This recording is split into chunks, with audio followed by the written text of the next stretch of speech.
சரண் Krishna YouTube சேனலுக்கு உங்களை அன்புடன் வரவேற்கின்றேன். மறந்தும் இது போன்ற பொருட்களை இரவல் கொடுக்காதீர்கள். உங்கள் குலதெய்வம் முதல் இஷ்ட தெய்வம் வரை அனைத்தும் உங்களை விட்டு விலகும். அது என்ன பொருள், ஏன் கொடுக்க கூடாது அப்படிங்கறத பத்தி தான் இந்த வீடியோல தெளிவா நம்ம பார்க்க போறோம். அது மட்டும் இல்ல, நம்ம சேனல் வியூவர்ஸ் ஒருத்தவங்க எலுமிச்சம்பழம் வைத்து சுத்தி போடும் முறைகள் பற்றி சொல்லுங்க அப்படின்னு கேட்டிருக்காங்க. இந்த வீடியோட லாஸ்ட்ல அதை பத்தி நான் தெளிவா சொல்லியிருக்கேன். கண்டிப்பா இந்த வீடியோவை ஸ்கிப் பண்ணாம ஃபுல்லா பாருங்க. வாங்க வீடியோக்குள்ள போகலாம். நம்ம முன்னோர்கள் காலங்காலமாக நம்ம எப்படி இருக்கணும், எந்தெந்த பொருட்கள் இரவல் கொடுக்கலாம், எந்தெந்த பொருட்கள் இரவல் கொடுக்க கூடாது அப்படிங்கறதெல்லாம் முன்னாடியே சொல்லி வச்சிருக்காங்க. அது ஏன்னா தெய்வங்களுக்கு இந்த தெய்வங்கள்லாம் இந்த பொருள்ல வாசம் செய்யும். அதனாலதான் மறந்தும் கூட இந்த பொருட்கள்லாம் நம்ம இரவல் கொடுக்கும் போது கண்டிப்பா நம்ம வீட்டுல ஒரு சில பிரச்சனைகள் அப்படிங்கிறது கட்டாயம் வரும். இதுல முதல் பொருள் என்ன அப்படின்னு பாத்தீங்கன்னா, நம்ம வீட்டை சுத்தம் செய்ய பயன்படுத்தக்கூடிய எந்த பொருளையும் நம்ம ஒருபோதும் இரவல் அப்படிங்கிறது கொடுக்கக்கூடாது. அது ஒற்றை குச்சா இருக்கலாம், விளக்கமாறா இருக்கலாம், மாப் போடுறதா இருக்கலாம், எதுவுமே நம்ம இரவல் கொடுக்கக்கூடாது. நம்ம நினைக்கிறோம் வீடு சுத்தமா இருந்தா மகாலட்சுமி தாயார் வந்து வாசம் செய்வாங்க அப்படின்னு. வீடு சுத்தம் செய்யும் பொருட்களிலும் மகாலட்சுமி தாயார் வாசம் செய்றாங்க. இந்த பொருட்களை நம்ம இரவல் கொடுக்கும்போது கண்டிப்பா நம்ம வீட்டுல உள்ள இஷ்ட தெய்வம் லக்ஷ்மி தாயார் கண்டிப்பா உங்களை விட்டு விலகுவார்கள்.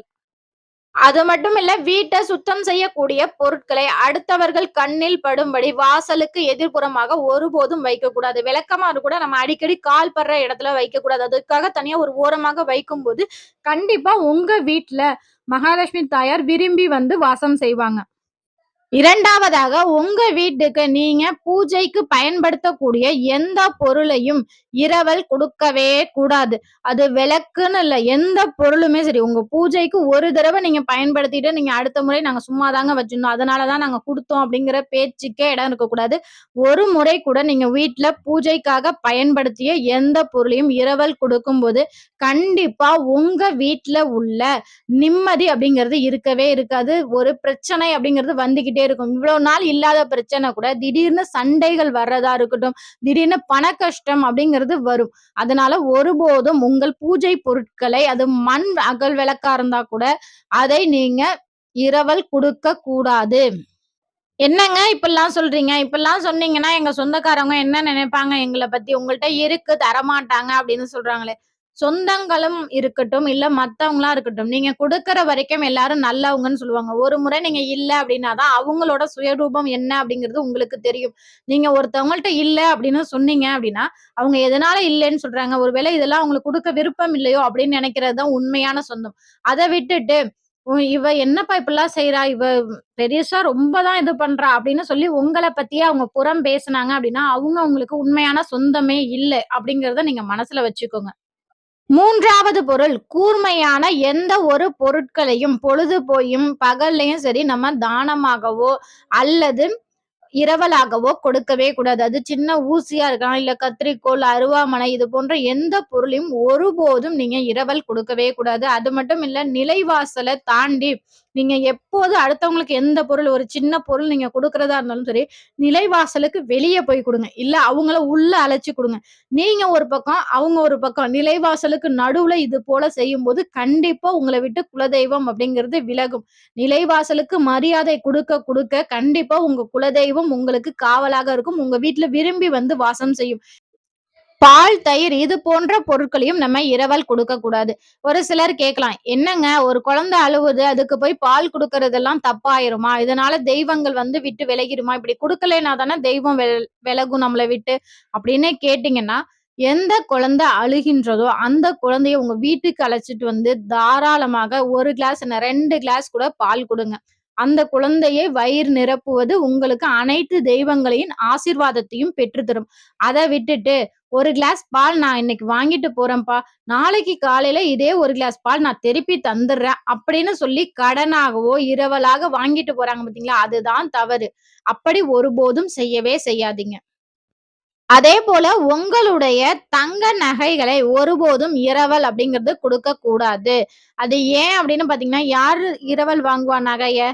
யார்கிட்ட இல்லையோ அவங்க இரவல் வாங்குவாங்க. அவங்களுக்கு அந்த நகைய போடும்போது என்ன ஒரு எண்ணம் வரும்?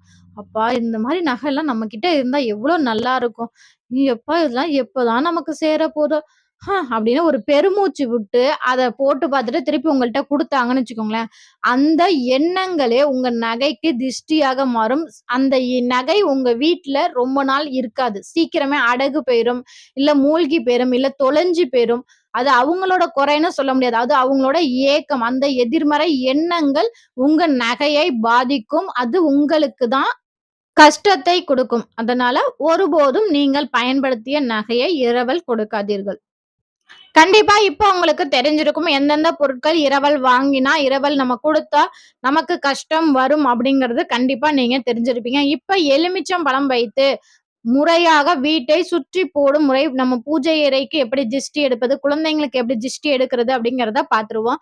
முதல் விஷயம், நீங்க உங்க வீட்ல எலுமிச்சம் பழம் வச்சு சுத்தி போடணும் அப்படின்னா, அதற்கு உக்கிர தெய்வங்களின் கோவில்ல சூலம் இருக்கும். அந்த சூலத்துல குத்துன எலுமிச்சம்பழம்லாம் ஒரு ஓரமா வச்சிருப்பாங்க. அந்த எலுமிச்சம் பழத்தை எடுத்துட்டு வந்து சுத்தி போடுவது ரொம்பவே விசேஷம்.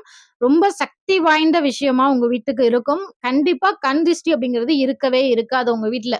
என்ன பண்றீங்கன்னா, ஒரு உக்கிர தெய்வங்களின் ஒரு காளி கோயிலோ, அ இல்ல ஒரு முனியாண்டவர்னா, அங்க உள்ள அருவாள்லலாம் சூலம் அருவாள், சூலத்துலலாம் எலுமிச்சம்பழம் குத்தியிருப்பாங்க. அந்த எலுமிச்சம்பழத்த எடுத்துட்டு வந்து அதாவது நீங்க ஒரு எலுமிச்சம்பழம் குத்தி வச்சுட்டு, அந்த ஏற்கனவே குத்தி இருக்கு பார்த்தீங்களா, அந்த எலுமிச்சம்பழத்த எடுத்துட்டு உங்க வீட்டுக்கு வந்து வெள்ளிக்கிழமைகள்ல, செவ்வாய்க்கிழமைகள்ல, ஞாயிற்றுக்கிழமைகள்ல இத தாராளமா செய்யலாம்.